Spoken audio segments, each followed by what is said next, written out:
That hasn't stopped people defying the Prime Minister's message to stay off the streets and remain indoors. I'll just walk you through the park and show you just the number of people who are gathered here today. About 200 to 300 people who've come out there. They want their voices to be heard.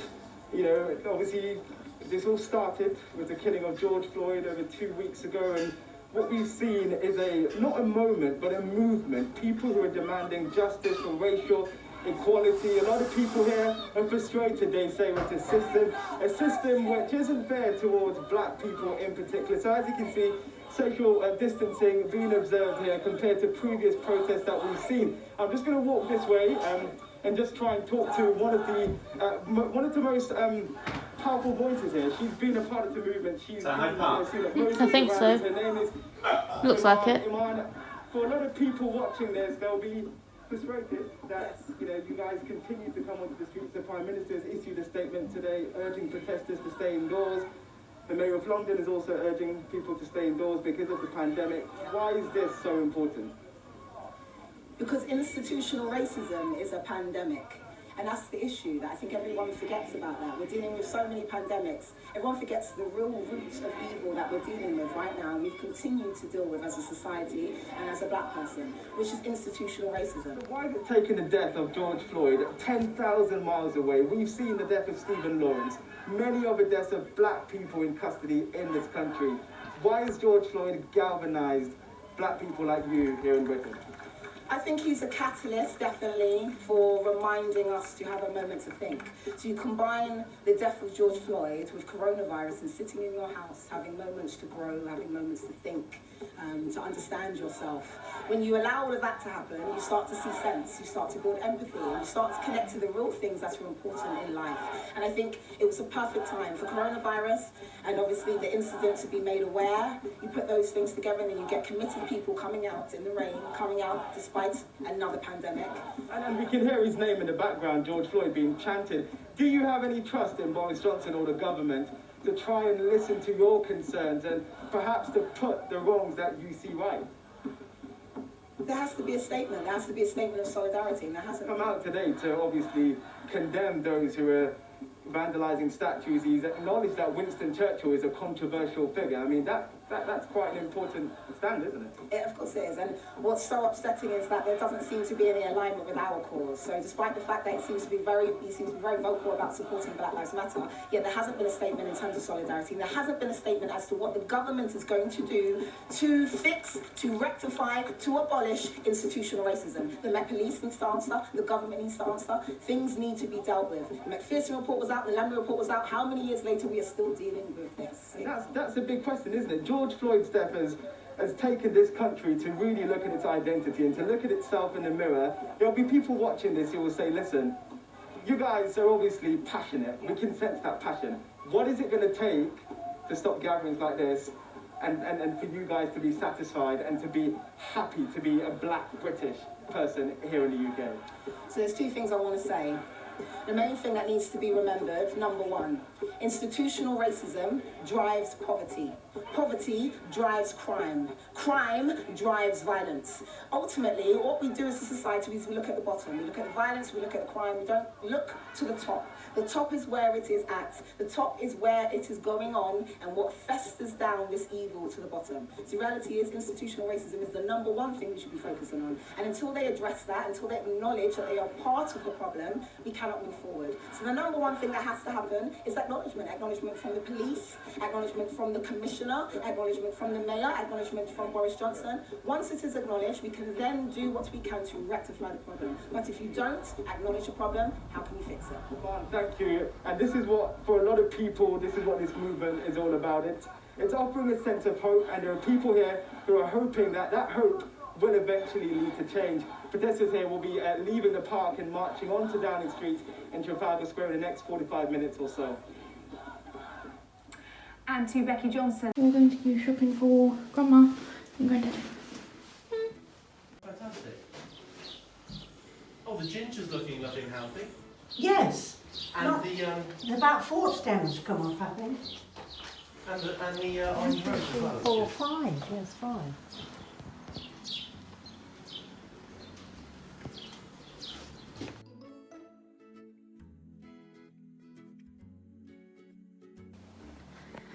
So I've been trying to do my video converting and software and all this evening, and I hope I've got it finally.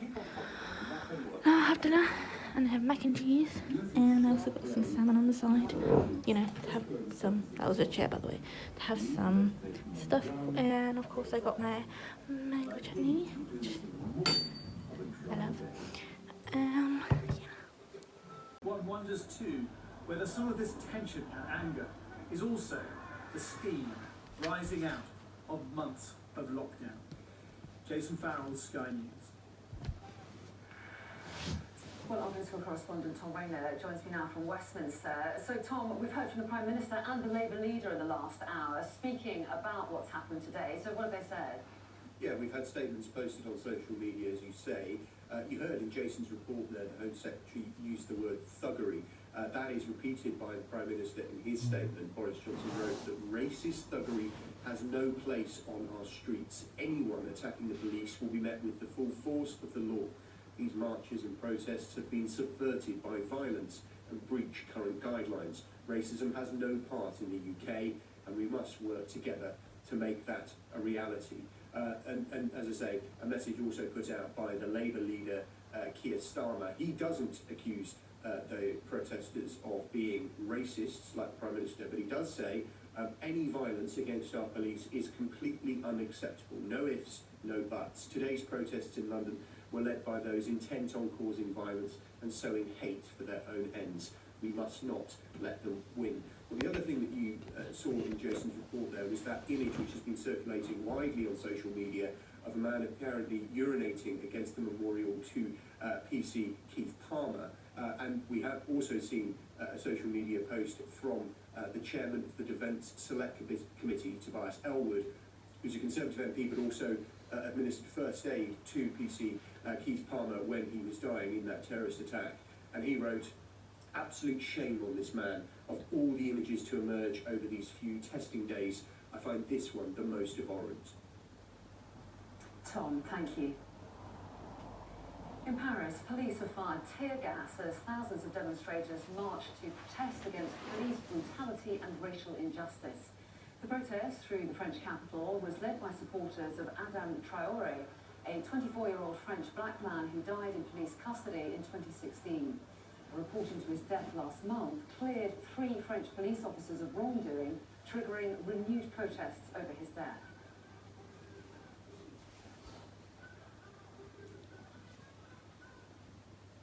And just to let you know that we're broadcasting a special programme next Tuesday on the issues behind the protests, racism in society and how to challenge it. Gillian Joseph will be joined by leading figures from across the black community, historians, activists, business and cultural leaders. For Race and Revolution, is change going to come? And you can be part of it too. If you'd like to be in our virtual audience and maybe put a question to the panel, do please email newsdebates@sky.uk. Also, just to let you know that the Chancellor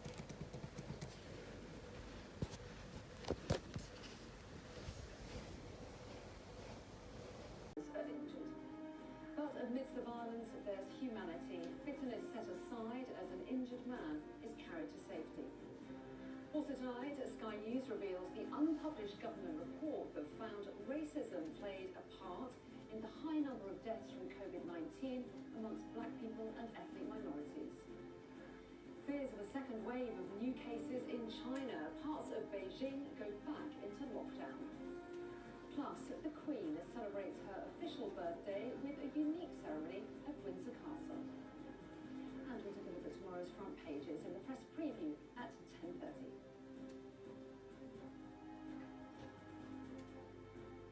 The violence erupted early afternoon in Trafalgar Square.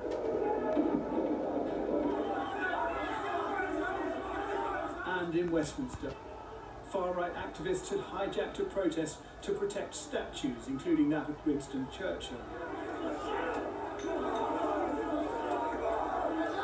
It's not the majority of the crowd. Where have you come from? I've come from East Midlands. There's quite a few of us that travel down. We were told not to travel down to board the statues all. To me, it was just an attempt to stop us coming. It's not worked. We're going to pick a little up.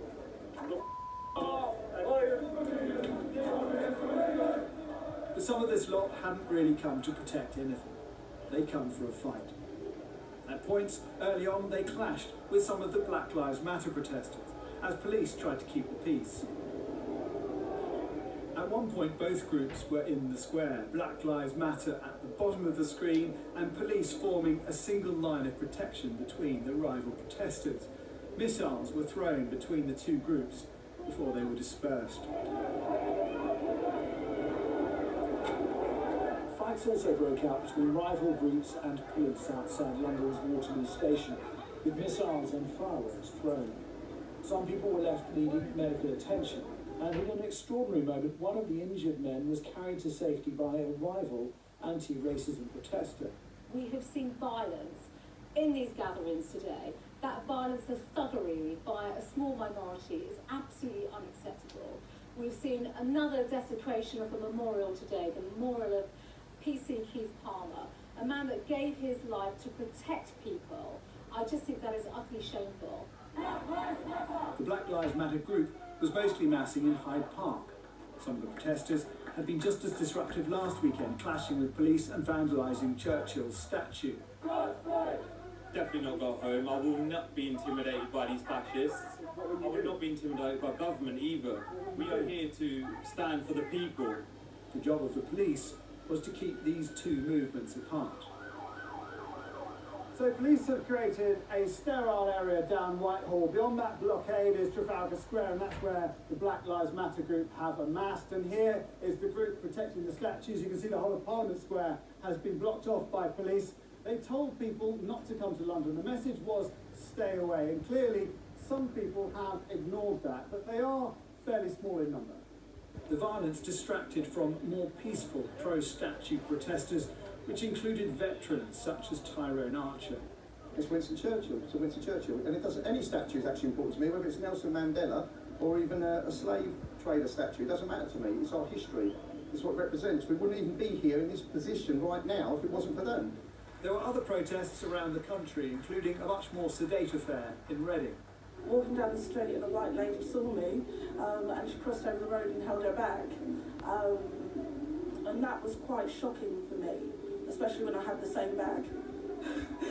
But racism, it's rife. Maybe soon, when I'm an adult and I have children, they won't have to go through what I went through. There was also a demonstration in Brighton. It was peaceful but tense. There are legitimate issues at stake here, but one wonders too whether some of this tension and anger is also the steam rising out of months of lockdown. Jason Farrell, Sky News. I'm going back home now. So John and I, we did fitness class. Just now, just a few. At 8 o'clock, it's not 10 o'clock. But hi. We did it in the park. Again, I started to feel that again being in the sun, and I always put sun cream on because I don't want to get burned or anything. As you see, I'm quite pale, so I don't like to be tanned or get burnt, and if I do, it's very easily done with me because I'm so pale, but that just happens. But I'm doing very well not to actually burn a lot, so yay me. I think we did a lot. We did like sets of stuff, and then we did like interval runs and things. It was all actually good, okay. And at the end we did ab stuff, have some cool stuff, and yeah, I love have some cool stuff. So yay! Yeah, so all good, I think. Yeah, this is hello. Yeah. Hello. Hey everyone. I think it's fair to say that this week is not a good week. Sorry, that's my tummy. I haven't eaten yet. Can you be quiet? I'm trying to talk. Talking to my stomach. I'm crying right now. It's nothing bad. This week I've just been a little bit down Honestly, I have, and I have been very positive earlier, but it's gotten a bit too much today, and just one thing on top of another this week. And I have making you up. Sorry everyone, I was crying. It's just some things of course gotten a bit on top of me, and yeah, I'm just kind of putting it all on me. And just and it's like right now, like what made me cry was the little thing, just set me off, and that's what happens with me. It's also just part of my star sign as well, being a Cancer. You know, you can hold everything in, but then as soon something clicks, but I think that's a lot of people sometimes. Not just Cancer signs, and I don't really always believe in Cancer signs anyway, like what they say, and that's just me. I'm sorry. Like some things apply to me, some things don't. Anyway, and I could be gonna think I'm silly, but I cried. What set me off crying was there's only one banana in the house. Because last night there were two, and I made sure there were two, so I'd have enough to make my breakfast this morning. There's only one, and that means I don't have enough, and it's also very bruised and gone mushy at the end. So I basically got half a banana, which means I can't have my breakfast now, which is okay. I can have something else for breakfast, but just, you know, just set me off. And like, I love my brother. He stayed, you know, for 3 days, and you know, I love him, and he's gone now, but I love him, and it's fine, he can eat our food. But when I go out and I buy the exact number of things that I know we're going to need, and I'm going to need, and he said he didn't want anything for shopping, and then he goes and eats my food, that doesn't make me very happy, because I'm like, he ate a whole cheesecake yesterday, which is fine, but the cheesecake was supposed to be for both of us, which is fine. I'm not that mad. I'm not mad about cheesecake, so that's fine with me. But you know, just consider it if he had left some over. I mean, we only just bought it that day.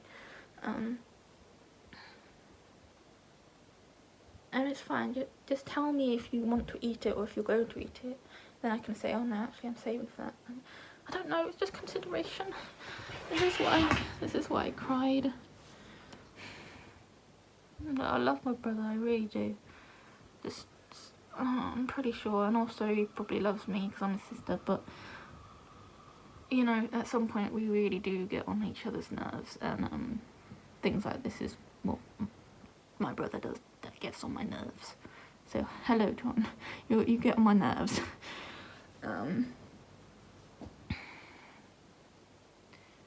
But I said, did you eat enough banana? And he said, oh my gosh, we didn't buy any more bananas when we went out shopping. I said, no, because just the other day, just the 2 days before, I bought 2 bunches, which means we had 18 bananas left. And now we only have 1. Wait. I mean 14 bananas, now we only have 1. 18 bananas. I did the wrong time table then. But you know what I mean, it's just set me off, like, when I keep it all in, and then suddenly one thing goes wrong, and then another thing, and another thing, just 3 little things one day, which is today, just sets me off crying, and yeah.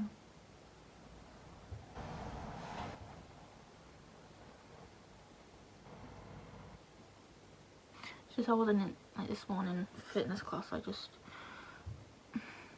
I wasn't in the mood. I really wasn't in the mood. I mean, I was in the mood to do fitness class, but the comments,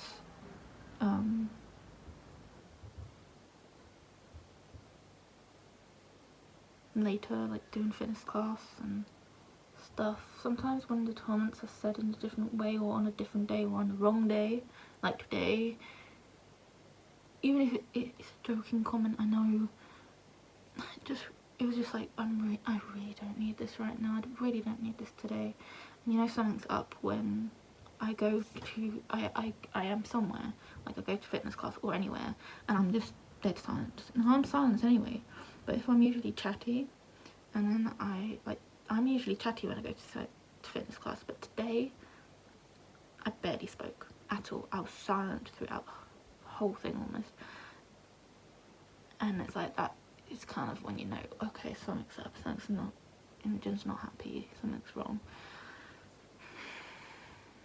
When I'm upset, when I'm sad, when I have loads of things going on top of me, I tend to just like sort of just transform into this person that just is like, just don't do anything, because I'm not happy, I'm really sad, and then I don't want to take it out on other people. So I try to tell some people that, yeah, I'm upset, I'm a bit sad, but you don't have to worry about anything, you know, don't ask me what it is or anything, it's okay. I'm just kind of used to that.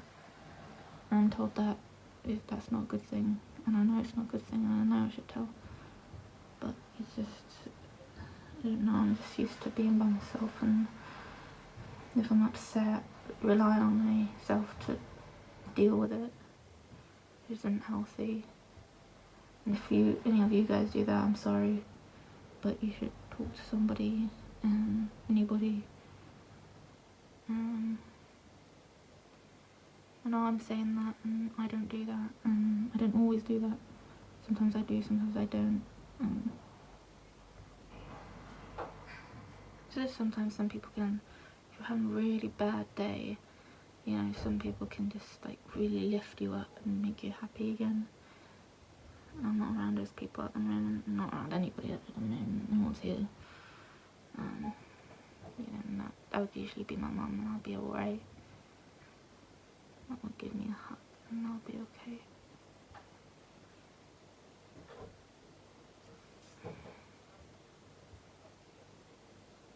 I can just say I'm having a bad day and I need some hugs.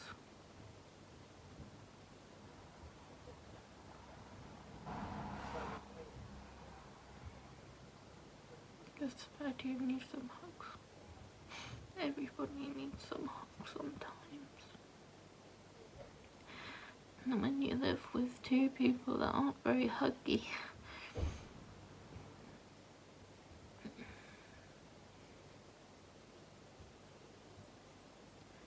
because I'm just very used to huggy. I like hugs, I'm just used to giving people hugs, and it's just a very short thing of comfort, and it's nice. I'm just used to that, and when I don't have that, I feel a bit odd.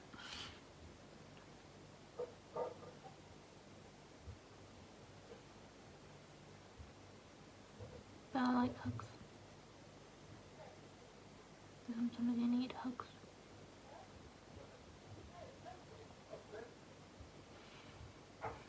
And sometimes I just hug people randomly. I mean, not anyone. I mean, if they know me, of course. You know, they know how I am. I like to give hugs, so. I don't know, yeah, you know.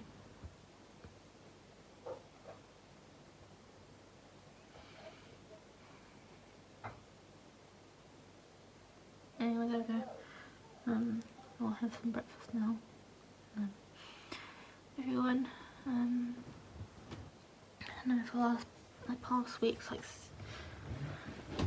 since lockdown, I've been very happy and very positive mind, and I think that's thanks to the LA box, which I have talked about before on my channel, and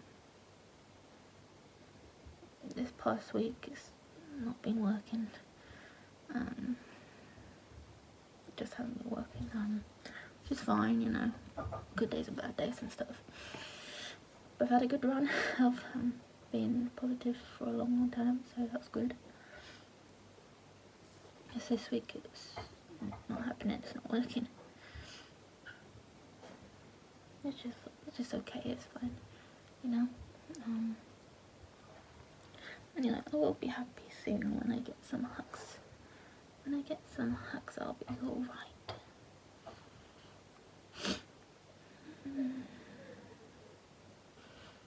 Yeah, I'll be okay when I get some hugs. Wilson, you know, was my red bear. Sometimes when I hug him, I feel a lot better. Yeah, so.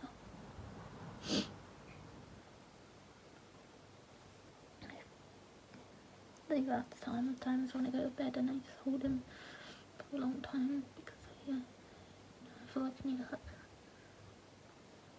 And you know, I can get hugs, you know, that's fine. Just, you know, some people are a bit don't necessarily know how many hugs you need, or long hugs, you know, but it's okay, you know, that's just how everyone's different, so it's okay. As I said earlier, I did fitness class. I've gone a bit, well, not tanned, but on camera it looks I'm a bit dark. Mind you, I am in the shade, so there we go. Ah, there's my pale self, sort of. Anyway, yeah, I'm gonna have some breakfast and or some food of some sort. So everybody, if you know someone that likes hugs, please give them a hug. They probably need it. Everybody needs hugs. I'm gonna skip lunch because when I opened a banana, sort of pureed mush. Yeah. Like when I opened it up, there were actually like bubbles and liquid, and it was like, yeah, no, I'm just gonna put that in the bin. Don't need that.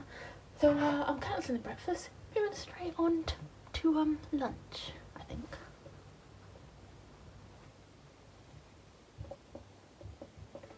And I'm gonna have soup.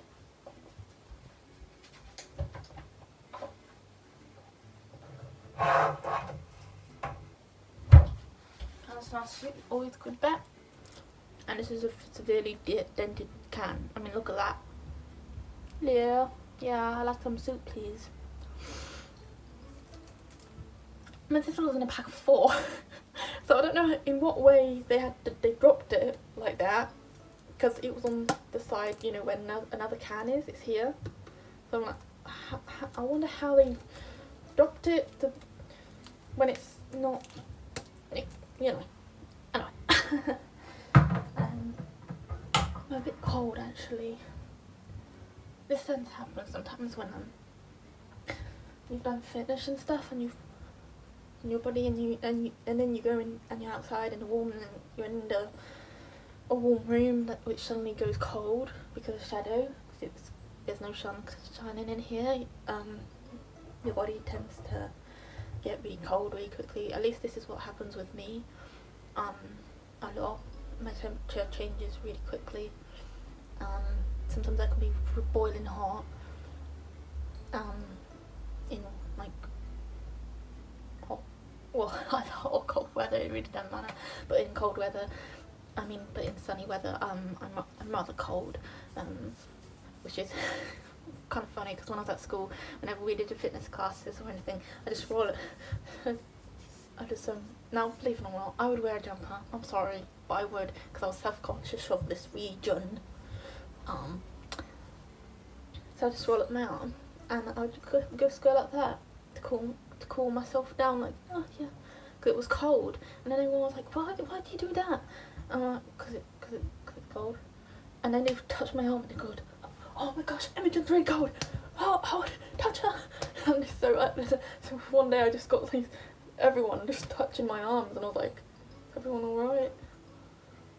Yeah, I sang hot. Imogen, aren't you hot? Well, yeah, from playing exercises, but I'm okay. I'm cooling down. I don't know, that just happened once. It was quite funny. But even when I went to London on the 3rd, which I vlogged, I think, was it that day? No, it wasn't that day, it was a different day. Sorry. Anyway, it was like really nice and sunny. So I took my jacket off because it's too warm, and I was fine and everything. And then I sat down in a park and I was perfectly fine. And then the shade came over and I was instantly cold and I started shivering.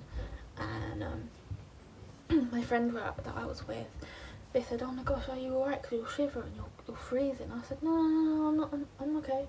And then my jaw, started now, started to shake. Oh, it's cold. Started to shake, and then I started to shake, and they said, "No, look, you're cold. Imogen, put your coat back on." And I was like, "But the sun's gonna shine again." And they said, No, Imogen, put your coat back on. You're gonna freeze otherwise. You're cold." So I was like, "Okay." So I put my coat back on, and then I was okay. Well, I was still a little bit cold throughout, so I walked around, and then I was alright. Anyway. Why am I still standing here? I need to go and get a jumper. Right, I'll do that. This is like a big woman. It's bad actually. Anyway, and also I don't have food, which is also not good because I do tend to, well, especially with my body temperature going like that, sometimes I don't always eat the correct food to balance that out, or sometimes I don't eat at all. Sometimes when this starts to happen, which is bad, it's not good, because I don't know if it's sugar or if it's just me being cold, but not ideal. Should eat. Sometimes I leave it a bit too late to eat. For example, now it's almost 1 o'clock and I haven't even eaten anything, and that's bad, and that's bad on me, and silly me should eat something now. So, oh, hello. My dressing gown just opened the drawer, which is quite handy because I need a spoon.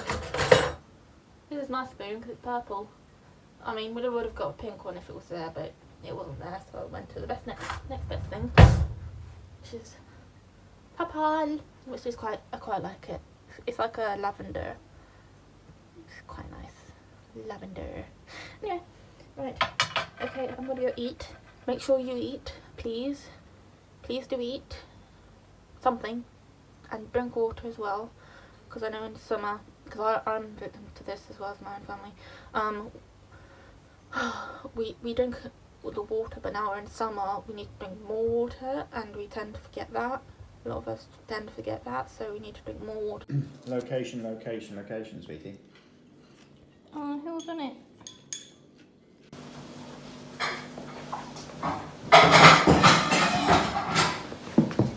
Happy. Oh, hi, Whitney.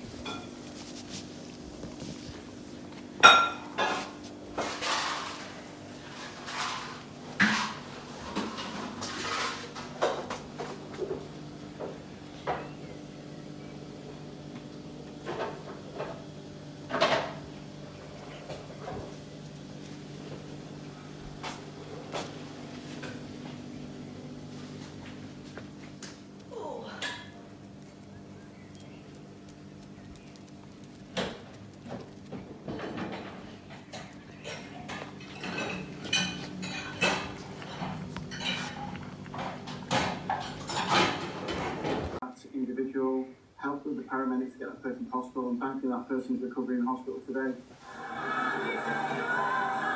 This footage shows another illegal raid that happened last night. This one was in Leeds. It was broken up by police.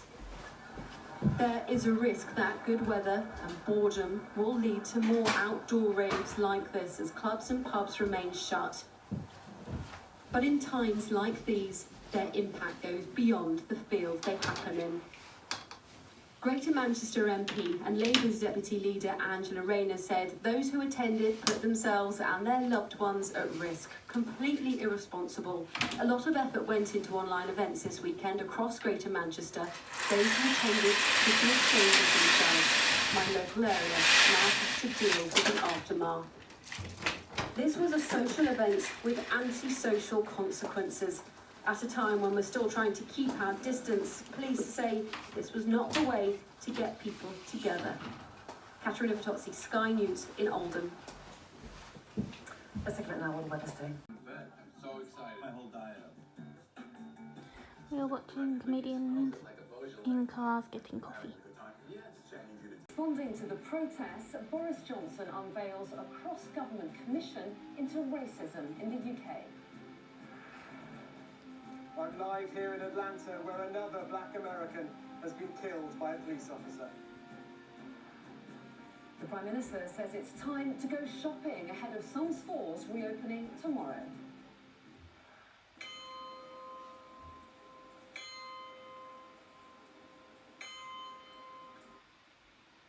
Ringing out for Grenfell, 72 chimes for each of the victims, 3 years on from the disaster.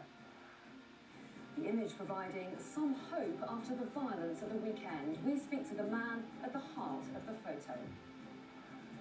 And we'll take a look at tomorrow's front pages in the press preview at 10:30. That will become an iconic image, sweetheart.